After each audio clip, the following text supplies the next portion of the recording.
Chapter 19, in Frightful Devotion. Yamura paces back and forth behind the energy barrier. It has been 2 days since we arrived in this city. We must end this foolishness, Yamura growls. If they somehow manage to get a messenger out of the city beneath our notice, human reinforcements from other regions could already be on their way. Not a single soul has or will escape this city alive. It will be their collective tomb, Hui argues. You cannot be so sure. We have already encountered a human that can hide his presence from our detection. It's nearly certain that there would be others capable of a similar feat. Enough! Our inability to kill these pests has us on edge. We should direct our frustration solely on the humans, Inyana interrupts. The Sakari hear a lot of noise up the street. Many footsteps fall behind the sound of something heavy on wheels being pushed. And this time, it seems they believe they've developed something to destroy us, Hui whispers. Let them bring forth their weapon, and will not be successful, Inyana growls. Fausto looks up at the sky impatiently. He hopes to see messenger hawks returning, but does not. We should have received a reply by now. The messages must have been lost or ignored, Fausto says, concerned, as it has been over 24 hours since I sent the hawks and placed the Sakari behind the energy barrier. If that is true, what are our alternative options? Enkidu asks. We do not know how much longer the barrier will last. It could be 10 days or 10 minutes or anywhere in between. It has bought us time, but without the aid of other magicians, we will be unable to permanently contain them. Ismail replies. Can we somehow isolate them? Increase our chances of taking them out one by one? Simeon asks. It is possible, but we have seen that they have an understanding of magic as well, having already encountered our barrier spell once. They may be able to counter anything similar to it a second time, Fausto says. We cannot lose faith. We will defeat them and save the city, Enkidu says. They hear the sounds of footsteps and something heavy being pushed on a cart. Fausto looks out of the window and gasps in horror. We have another problem, he whispers. The others run outside to see dozens of their fellow citizens pushing a cart containing a giant golden statue. Having melted down all of the city's gold, they have created an idol in the likeness of Inyana. It has become very obvious to everyone that she is in charge of the other invaders, so the villagers have decided to make an offering to her, in hope that she will spare their city. What are you fools doing? Enkidu screams. We are saving Katal Takuk. The demons will surely spare us if we devote our allegiance to them, Rin says. Is this the extent of your wisdom as an elder? We will lose our protection through the one God. Our city will be destroyed for sure, Enkidu shouts. Then the demons will protect us from his wrath. He allowed the demons into the city and to begin killing us. Where has his protection been? He has kept me and my allies alive so that we may fight on your behalf. Do not do this. We still have a plan to stop them. Enkidu reaches for the city elder, but another man strikes him in the chest with a wooden pole. He falls back, unable to stop the people as they continue on with their purpose. Enkidu, you must stop them. I have been given a message from the Seraphim. If Katal Takuk worships that graven image, then my aid to you is to be ceased immediately, and the city is to be counted as lost to the Sakari. If you do not stop them, your city will perish, and you will receive no aid from the Yazata, Hoyle says suddenly. Enkidu is gripped with terror and disbelief. They are only seconds away from becoming abandoned to die at the hands of the Sakari. At this point, faith has been all that has kept him going and believing in their success.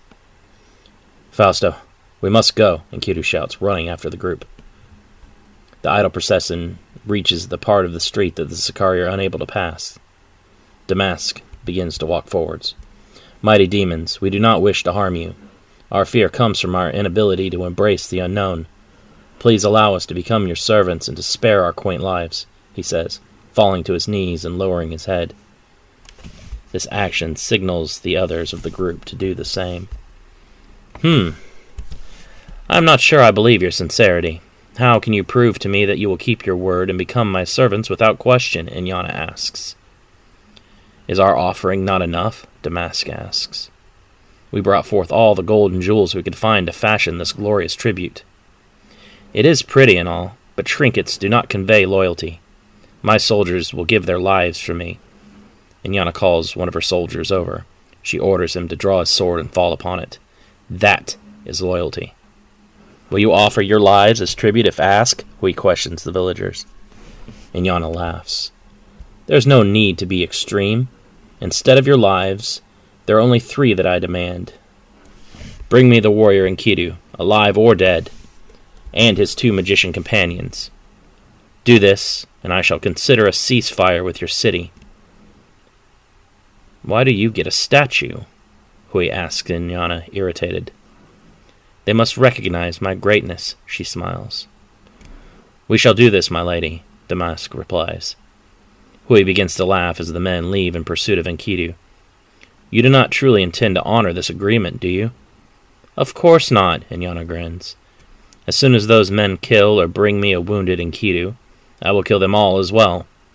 Anyone who will betray their own people is not trustworthy enough to keep alive." Yamura grinds his teeth together in anger, balling his fists tightly at the words of his sister. "Your hypocrisy knows no bounds, Inyana. You betrayed our father and delivered his kingdom to Marduk and the Yazata to ruin. I will never forgive you or Hui for your betrayal. I swear that before this city falls, the 2 of you will be among the dead." Yamura thinks. Enkidu and Fausto run down the street, but come to a stop as they see the others are bowing before the Sakari. "No! We are too late," Enkidu whispers in horror. Voices shout out from the crowd as they stand back up and begin to disperse. "There they are! Get them! Bring them to our lords! Kill them! Kill Enkidu and Fausto!" Fausto looks over at Enkidu, fear and disgust in his expression. "This is not good," he whispers.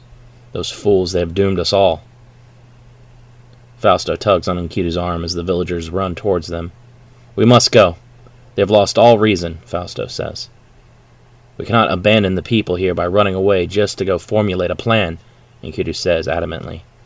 "If we can stop the demons, we can at least save whoever remains. If we are killed, we can save none. Weigh that burden, Enkidu." Enkidu balls his fists in anger, knowing the truth of Fausto's words. They flee into an alley, trying to evade their pursuers. A hawk screams overhead, circling as if searching for something. "A sign from one of the other magicians!" Fausto shouts in relief. The hawk begins to descend towards its home. Fausto and Enkidu race back to Ismail's to hear the message returned with the messenger hawk.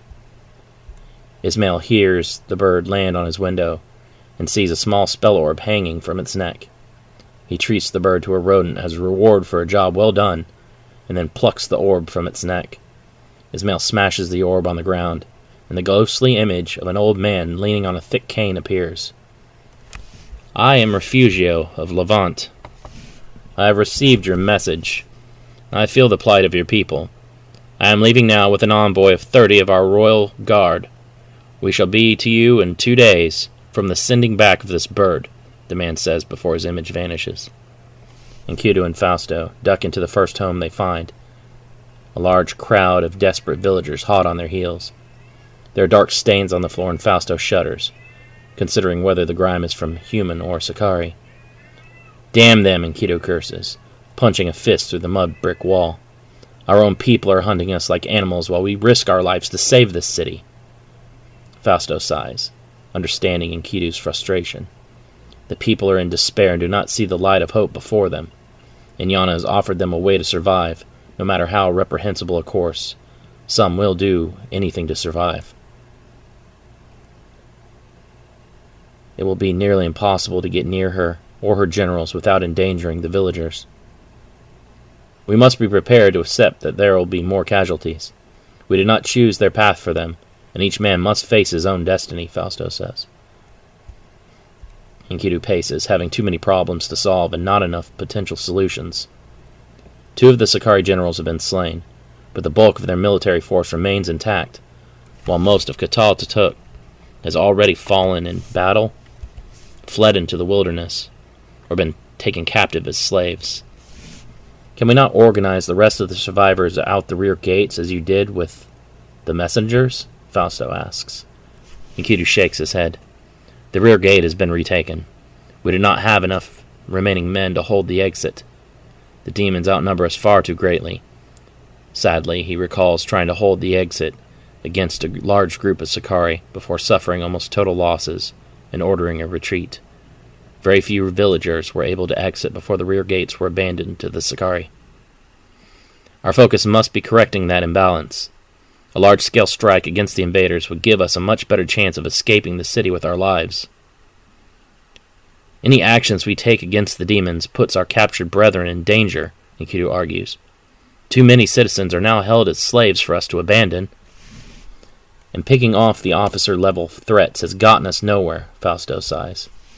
No, we must do something more effective. One-on-one you held your own against their officers. It was not until they attacked you as a group that they were able to overwhelm you. I still believe that cutting off the head of the snake is our best course of action. We must somehow isolate and kill the remaining officers. They are not stupid. The officers will likely not go off on their own. We must do something to thin their overall numbers, not merely disorganize them. The layout of the city has been to our advantage. The demons have remained mostly funneled centrally.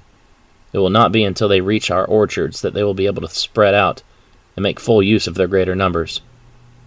If we are able to do anything against them, it must be done soon. What do you suggest? Enkidu asks. You cleared out the rear gates once before. If it can be done again, what is to stop us from circling the city from the outside and attacking the enemy from behind? We do not have the manpower. Katal Takuk is in short supply of men and women with the ability or the will to fight. Our best riders rode out for aid, and our bravest were killed early on when the wall was first breached. To secure our exit again and do as you suggest would take great skill. If the Sicarii could be distracted, skill and manpower would become less of a factor. I believe that with Ismail's help I could create the illusion of a greater military force than we actually possess. Enkidu ponders this course of action for a moment. Go fetch Ismail, and I shall gather whatever men I can. It is a long shot, but the only plan we currently have. Good luck, my friend, Fausto says, as Enkidu begins to check the street to see if it's safe to exit. And you, Enkidu says, disappearing into the street. The barrier vanishes, allowing the Sicarii free rein over the city once more. Have you found them yet? Hui asks Damask. No, we are still searching. Hurry before we withdraw our agreement. The man nods, sending 3 more villagers to join in the search. Inyana walks up to her statue and caresses it gently. I have never before beheld my own image carved in gold. It is breathtaking, she whispers. We have more important matters than your worshippers, sister, Yamura growls. The longer we delay, the more inevitable it is that they have enlisted the help from abroad. Are you still going on about that? No one is coming to help them. They have not escaped us to get the word out. No one has left this city, Hui growls. I have seen several birds coming and going from the city. They could be using them to carry messages. How absurd!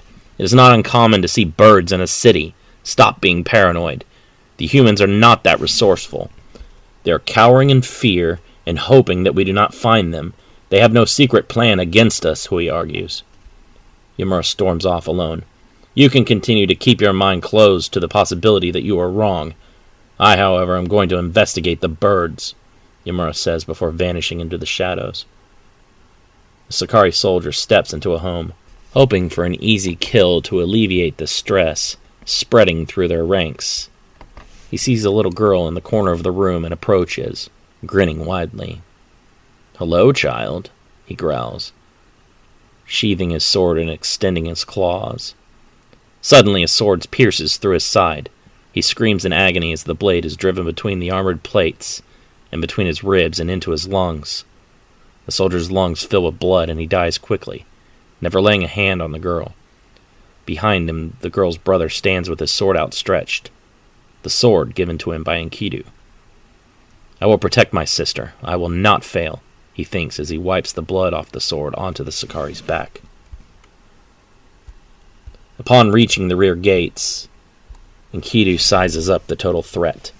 The Sakari defending the exit are scarce, but then so is his human contingent. Armed with long pikes, 6 Sakari guards guard the inner gate, while another 9 with 2 Upas stand by the outer. We cannot get past them, a villager whispers in fear.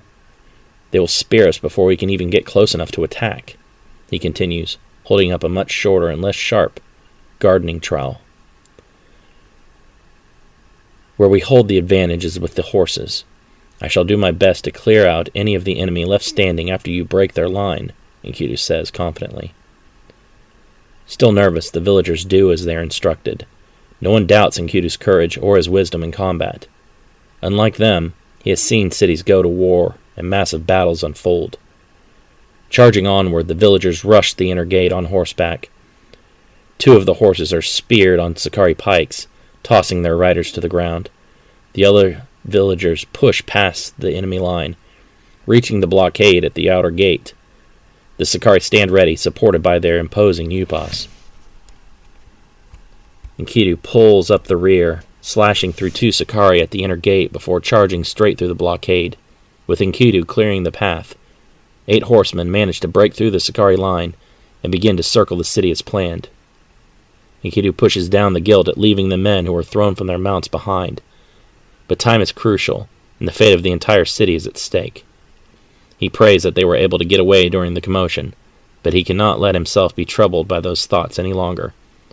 2 more Sakari try to block Enkidu's path, but he turns his horse quickly and manages to slash the nearest attacker across the chest, knocking him into his companion and sending them both tumbling over several large stones down a steep embankment.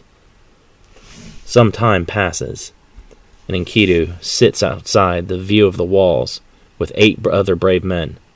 The Sakari have numerous patrols stationed along the walls and guarding the wrecked front gates.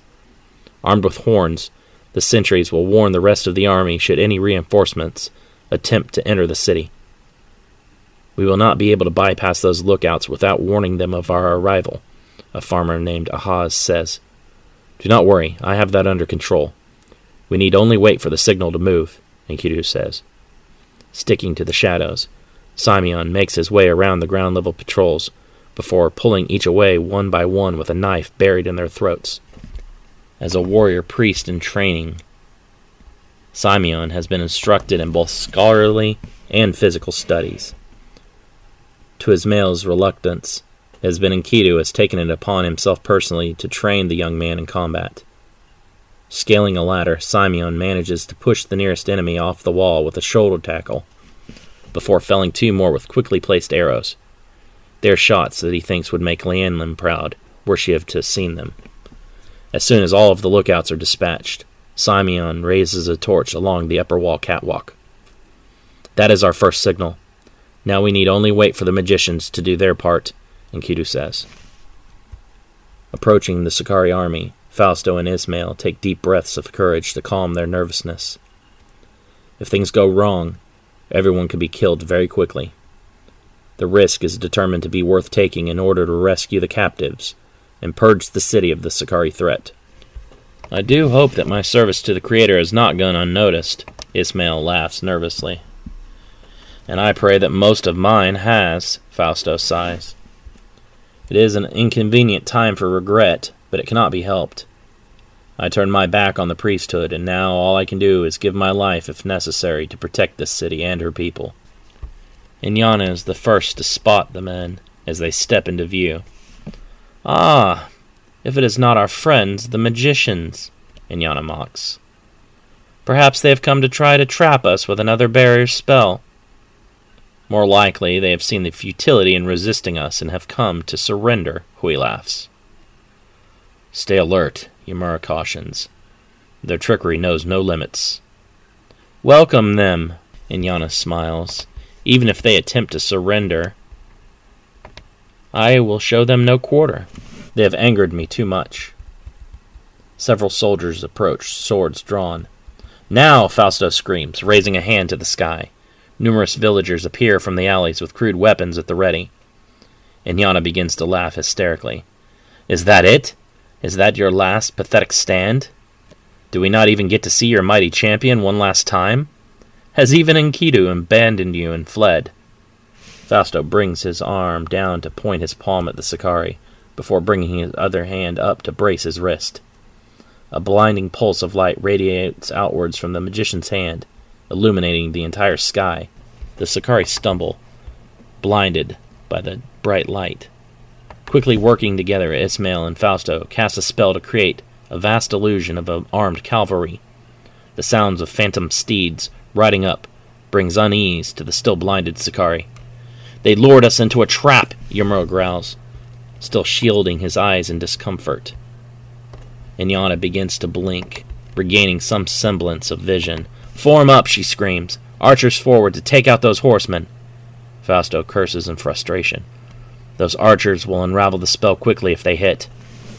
Target their archers. Do not allow them to loose a single arrow, Ismail shouts. The villagers rush forwards, past the illusion, colliding with the still largely disabled Sicarii. The archers that are brought forward still have not yet regained enough of their sight to fire, and are marched straight to their deaths. Other villagers with bows of their own begin to pick their targets, and fire into the closely grouped Sicarii formation. The enemy is helpless, only just now regaining much of their sight. Try to spread out, Hui orders, wincing in discomfort.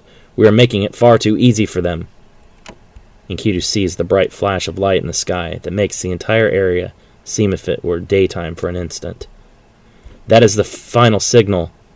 Now ride as fast as you can. Do whatever possible to free the captives and take them back outside the walls as quickly as possible. We need to be in and out before the illusion is broken, Enkidu shouts, charging forward. Leading the horsemen in through the gates, Enkidu tramples what few Sicarii still remain patrolling the area. In a matter of minutes, they catch up to the rear of the Sicarii profession of bound captives. Enkidu slashes Tivon through the neck of the first soldier they reach before turning his horse to kick another in the face. The confusion all around leaves the Sicarii in disarray, and they cannot properly organize a defense. 2 horsemen come to a stop, overlooking the besieged Katal Takuk. Smoke rises from many places within the city, and the front gates lie shattered. More riders come up behind them, halting to wait orders. The riders, Ephraim and Sepre, are at the lead of the second group, clad in the fine golden armor of Myria. We received a message from the city priest that Katal Takuk was in need of aid. I assume that is also why you have come, Elamaches of Jericho asks, lowering the hood of his cloak. Ephron nods. My companion and I rode out to gain as many allies as we could to bring the fight to the invaders. If we do not stop them here, all of our cities are in danger. I am relieved to see that we are not the only ones who have responded in this time of need. We must hasten in their time of need, Laskas says, sitting to the left of Elamaches, atop a large black horse. The quicker we move, the more bodies we will have to fight against our foes. Rockland, Indiana, 1998. Yamura and Danny return to Schaefer's martial arts dojo. There, Elian is speaking with Glaus before the two enter. Your plan was a bust, Sensei. Yamura is off doing his own thing. There's no way we can manipulate him into doing what we want, says Glaus. It's still early. The transformation is not yet complete. He still has traces of the boy's humanity. Once that's gone, he will begin his reign of terror that will leave us on top of the ashes of this world, says Elian. Something has changed in you, Sensei, Glaus says. I used to respect you. You used to be a man that was strong and had a will of iron. We all looked up to you. It wasn't until this pursuit of Yamura's vessel consumed you was I able to see you for the weak, scared man that you have become. You never knew me, boy. Not like you think you did. I was searching for answers about Yamura long before you were even a dirty thought in your father's mind. Yamura has been the curse of my family for generations. It has been our collective obsession and our legacy. If I did not wish for that curse to be inherited by my daughters, I would not have done whatever it took to see Yamura brought back to this world. I don't think you ever intended to kill people. Would your ancestors approve of your actions? What about your daughters? Shut up, Elian shouts, striking the teen across the face. Don't you dare mention them again. Your family's legacy could just as easily have been to finally end Yamura's story, not bring him back. It's not too late.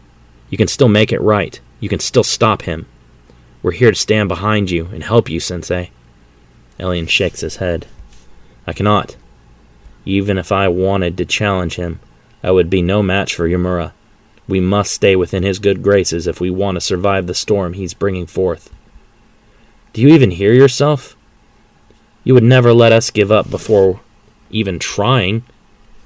He is just in that Jake boy's body. There's no way he has full access to all of his former power. Even boosted, you could beat Jake. With me and Danny fighting with you, there's no possible way that you could lose. Clear their thoughts out of your head and don't speak of this anymore. If Yamura hears you talking like this, he will kill you. Yamura and Danny return, ending the conversation. Get the book out. I want complete control.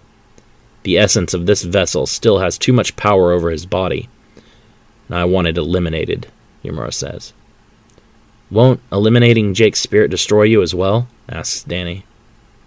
If done conventionally, but if we remove it through the magic of the book that formed our bond, we can destroy his spirit without harming me.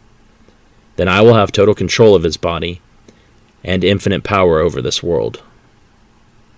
If we remove Jake's spirit and destroy it, Yamura may become too much for anyone to handle. He won't be satisfied with just destroying our cities and our enemies. He'll wipe out our families, and then all of us. We can't even control him now with Jake still inside, thinks Danny. Danny, will you do it? Asks Elian, handing her the book. I think if I can use the same spell we used to put Yamura's spirit inside of Jake, I can place Jake's spirit inside of the book. Yeah, that way if things get too bad, we can always put Jake back into Yamura and try to regain control, Danny thinks quickly. Elian has already marked a page pertaining to vessel-ready human fusions with otherworldly spirits. Danny begins to read aloud, causing Yamura to glow brightly. His hair lengthens and becomes spiked straight up and outwards. The black tips expand more, and red rings encircle his eyes, which become slim, cat-like slits. He screams, his teeth becoming sharp fangs. He throws his head back as the glow intensifies. Yes, it is working. I can already feel us separating, shouts Yamura. I'm finished.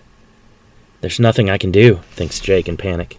Danny opens up her hand at her side as she says the next few words, drawing the glow around Yamura into a single orb of light. Danny says another few words, causing the room to go white. Jake feels as if every part of his existence has been chained to the back of a car and driven away at high speed. The pain is unbearable, and he collapses into a fetal position. Danny holds her right hand open at her side as she continues to chant. A second spell draws Jake's spirit out of Yamura and into her hand as a swirling light. Destroy it, Elian says as he sees Jake's spirit draw forth. Yamura's aura erupts from deep within his body, released in full for the first time in 10,000 years. The others shield their eyes from its intensity, but Danny uses the distraction to place Jake's spirit into the book. The faint image of Jake appears in the book, and she quickly closes it before anyone can see. Did it work? Is he gone? Elian asks. I alone control this vessel. I am now unrestricted by his presence. Yamura demonstrates his new control, raising a single hand and unleashing a pulse of energy through the nearest wall that shakes the entire building. Now, we go to this village of Absinthe and kill all of my former vessel's family.